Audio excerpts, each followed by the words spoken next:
इतनी बड़ी घटना कोई फिल्म नहीं बना पाया, क्योंकि सत्य को दबाने का लगातार प्रयास हुई हमारे देश में। भारत विभाजन, जब हमने 14 अगस्त को एक हॉरर डे के रूप में याद करने के लिए तय किया, तो कई लोगों को बड़ी मुसीबत हो गई है। कैसे भूल सकता है देश? कभी कभी उसमें से भी तो सीखने को मिलता है। भारत विभाजन में ऑथेंटिक कोई फिल्म नहीं बनी, और इसलिए इन दिनों आपने देखा होगा कश्मीर फाइल फिल्म की चर्चा चल रही है। और जो लोग हमेशा फ्रीडम ऑफ एक्सप्रेशन के झंडे लेकर के घूमते हैं, वो पूरी जमात बौखला गई है पिछले 5-6 दिन से। और ये फिल्म का तथ्यों के आधार पर, आर्ट के आधार पर उसकी विवेचना करने के बजाय उसको डिस्क्रेडिट करने के लिए बड़ा मुहिम चला है। आपने देखा होगा एक पूरी इकोसिस्टम, कोई सत्य उजागर करने का साहस करे, उसको जो सत्य लगा उसने प्रस्तुत करने की कोशिश की, लेकिन उस सत्य को न समझने की तैयारी, न स्वीकारने की तैयारी है, न ही दुनिया इसको देखे इसके लिए उनकी मंजूरी है। जिस प्रकार का षड्यंत्र पिछले 5-6 दिन से चल रहा है। मेरा विषय कोई फिल्म नहीं है, मेरा विषय है कि जो सत्य है उसको सही स्वरूप में देश के सामने लाना देश की भलाई के लिए होता है। उसके कई पहलू हो सकते हैं। किसी को एक चीज नजर आती है, किसी को दूसरी नजर आएगी। जिनको लगता है कि ये फिल्म ठीक नहीं होगा, अपनी दूसरी फिल्म बनाए, कौन मना करता है?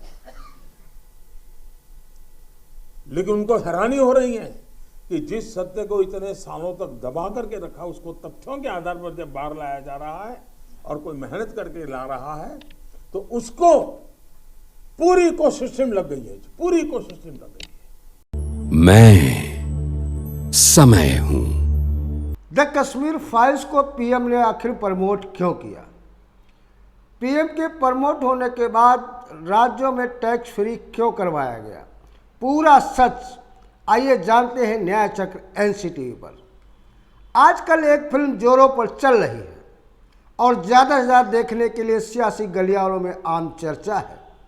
इस फिल्म को भारत देश के प्रधानमंत्री श्री नरेंद्र मोदी ने भी प्रमोट किया है। इसके जहाँ जहाँ भाजपा की सरकारें हैं वहाँ टैक्स फ्री भी कर दिया गया है। आखिर क्यों? क्या यह सच्ची घटनाओं पर आधारित है? तो जवाब है नहीं, यह एक साजिशन है। क्या यह साजिशन अंजाम है?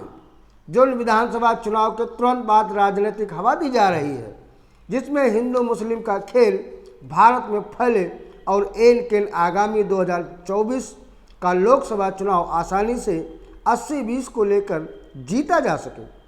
यदि ये सच नहीं तो पीएम साहब ने आज तक इतिहास में पहली बार ऐसी फिल्म को प्रमोट किया है जो झूठ का पुलिंदा है, और इसके अलावा ये टैक्स फ्री भी है, और इसके जो सीन फिल्माए गए हैं वो एक काल्पनिक है, लेकिन सच तो सच है। इसे हम बताने जा रहे हैं, जिसमें गौर से सुनिएगा तब जाकर हकीकत सामने आएगी, जिसे किसी भी मायने में झुटलाया नहीं जा सकता। तो इस न्याय चक्र एनसीटीवी को सब्सक्राइब कर लें और पूरी वीडियो देखते हुए शेयर व लाइक करें। आपको बता दें, हम बात कर रहे हैं कि द कश्मीर फाइल्स जो इन दिनों चर्चा का विषय बनी हुई है। इस फिल्म की चुनी हुई जो बातें हैं वो कहीं तक समझ से परे हैं। यानी जनता में नफरत फैलाने वाली फिल्म देखने के लिए पूरा सियासी मजमा प्रेरित कर रहा है। हमारे देश के गृह मंत्री भी सिपाहियों को छुट्टी लेकर देखने के लिए प्रेरित किया जा रहा है। अगर याद किया जाए तो 1990 में 4 लाख कश्मीरी भाग आए, मगर 1962 रंजांगला में 120 सैनिकों ने 3000 चीनियों को मार गिराया था। इसकी शौर्य गाथा पर फिल्म क्यों नहीं बनी?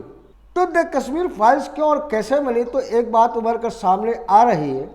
इस फिल्म को कोविड पैंडेमिक के समय विवेक अग्निहोत्री और पल्लवी जोशी ने मिलकर IM बुद्धा नामक NGO बनाया, जिसमें अभिनेता अनुपम खेर का बराबर सहयोग लिया गया और दुनिया भर से दान इस आधार पर लिया गया कि इस धन का उपयोग शिक्षा, संगीत, लाइब्रेरी आदि सामाजिक काम में किया जाएगा। लेकिन उस धन का दुरुपयोग करते हुए वो धन द कश्मीरी फाइल जैसी जहरीली फिल्म बना ली गई और उसके दृश्य आपके सामने हैं।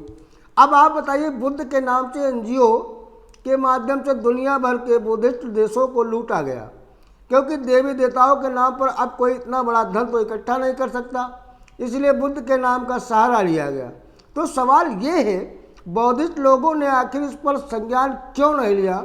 हालांकि बनते करुणाकरण जमकर खूब बरसे, जबकि द कश्मीरी फाइल्स की कहानी एक झूठ का पुलिंदा है।